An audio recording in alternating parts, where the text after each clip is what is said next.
Hey, Megan here. I am going through and planning my no buy / low buy 2025, and I thought you might want to plan along with me. I was just looking at this beautiful zebra swallowtail butterfly sticker I have, and it's unfortunately just a little bit too big to put on my Hobonichi Weeks, but I will find somewhere else to put it, no doubt. So I really wanted to examine my spending habits for 2025 and improve on the changes that I made in 2024, as well as clean up any credit card debt that I have, both personal and business. So I thought we could plan that together here. And if you don't get anything from this video, at least you'll get some amusement watching this crazy left-hander write sideways. Okay. So no low buy 2025. I'm going to break this up into four categories. No buy, and I'm going to have business, no buy, and personal, no buy. Okay, and then on the other side, I'm going to do low buy, and the same, business and personal. All right, so just gonna make that look a little more interesting. I love my mild liners. Okay, no, low, business, personal, business, personal. Okay, all right. So the first thing I am not going to buy in 2025 for business is courses. I am terrible about buying courses. I get sucked into the marketing every time. I think that this is going to be the one course that changes my entire business, when the truth of it is I pretty much know a lot of the information already. I'm just not implementing it. So for 2025, I'm going to work on implementing the business skills that I already have. The second thing is going to be domains. Kind of like courses, every time I get a new business idea, I run out and buy a domain name that's attached to that. I probably have about 7 or 8 domains that I'm not using, so I'm just going to let those expire. I'm not going to re-up those, and I'm not going to buy any more this year. I'm going to commit to that. And then the third thing is tech replacements. And that's just before they're needed, because obviously I am going to need to replace my laptop or phone or iPad if it breaks or dies or something like that. But for now, they're totally usable. All of them are old models, but they are definitely serviceable. So I'm going to continue to use them until they break or no longer can do what I need them to do. So those are my business no-buy commitments. For personal, I'm also going to do courses, because while I like to do business courses, I also like to take art courses and learn new art techniques. I do already have a Skillshare subscription that is paid for the entire year. So anything that I want to learn, I guess business or personal, if it's not on Skillshare, I'm not going to buy it. I'm just going to go ahead and use the information that I have available to me at this time. Okay, the next one is books. I love books. I love nonfiction books, again, for both business and personal, but this, well, I guess I'll commit to that for both. Books, our library has a really great connection with the Libby app, and so I can get a lot of books as ebooks and check those out, or go to the good old-fashioned library.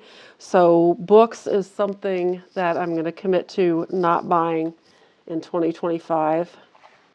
Let's see, another one, personal, is going to be my husband and I, when we go out to eat or something on the weekend, that's really our only entertainment. And so I justify a lot of things by that. And one of those is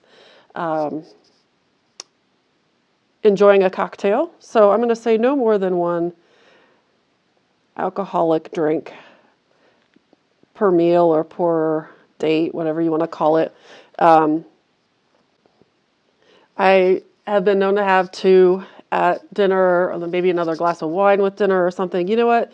Really, one alcoholic drink, all I really need for a meal. And they can really add up. They can be like 10 or 15 bucks a pop. So no need to get more than one.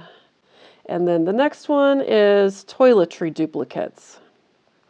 I'm really bad about rationalizing things like lotion, shampoo, whatever, because those are things that, we convince ourselves that we need, or we, actually do need them.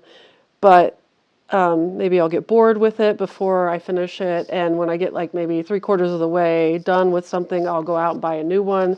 And that's really wasteful. No need to do it. I'm going to commit to finishing up all those toiletries, makeup, those sorts of things before I replace them. Okay, so that's my list of no buy for 2025. Let's look at low buy.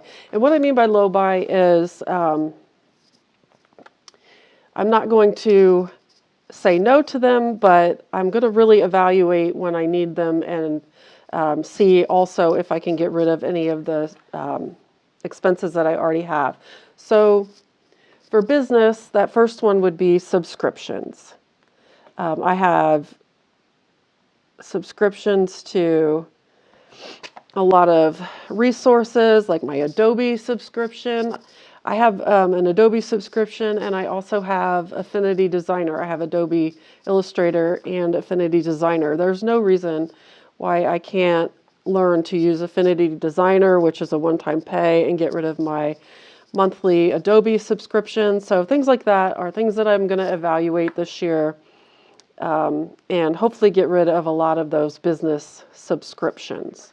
And along that same line is apps.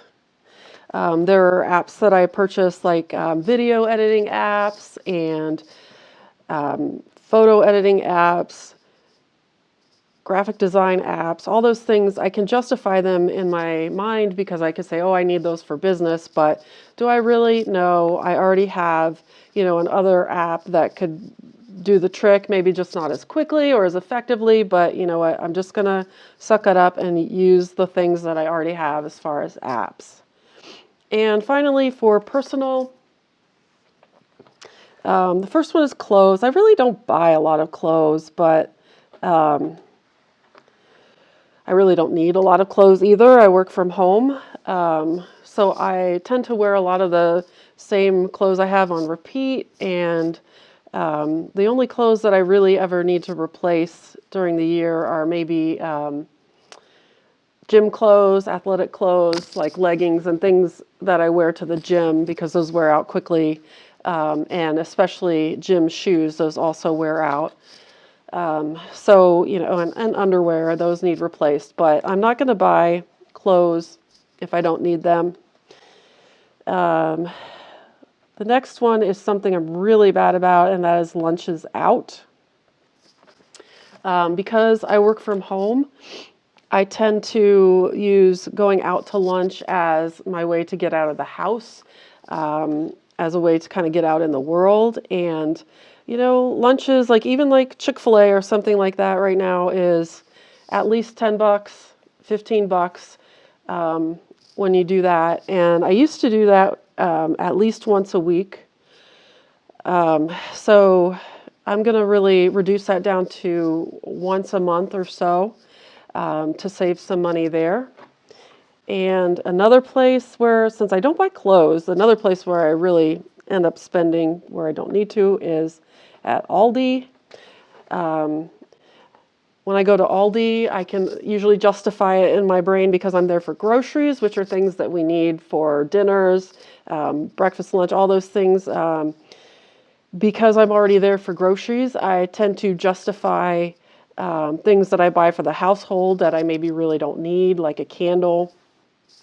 I can also tend to justify that by saying, oh, well, a Bath and Body Works candle is 25 bucks, but this Aldi one is only $5. So, I'm saving 20 bucks. Well, you know what? Really, I don't need a candle at all.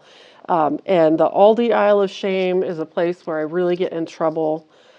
And also Aldi with their fines, with their, get them while they can kind of interesting snacks. I tend to like, oh, well, I better stock up on that while I can. Oh my gosh, if you had the cocoa dusted truffles during the holiday season, you know what I mean. Okay. Next is art supplies.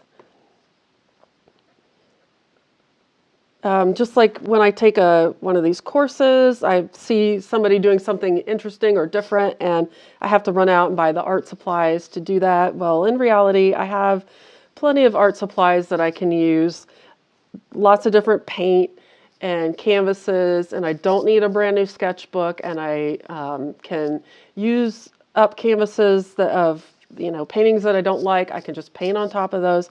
So I really want to concentrate on not buying any new art supplies this year and just use up the one that I have. And the final one is plants. This is another thing that I kind of rationalize in that, well, it's a household thing. So I'm not really splurging on myself, but last year I really worked hard on my yard and converting it to a native garden. And since I was new learning about that, I bought a lot of the plants at, native garden nurseries, and I do enjoy supporting those small businesses. But this year I purchased some seeds, which are a lot cheaper, and I'm going to attempt to do some winter sowing of native plant seeds. And a lot of those are perennials, so once I get those established, I won't need to buy any more plants. So here is my no-buy, low-buy plan for 2025. I'm just curious what your plans are for no-buy, low-buy 2025.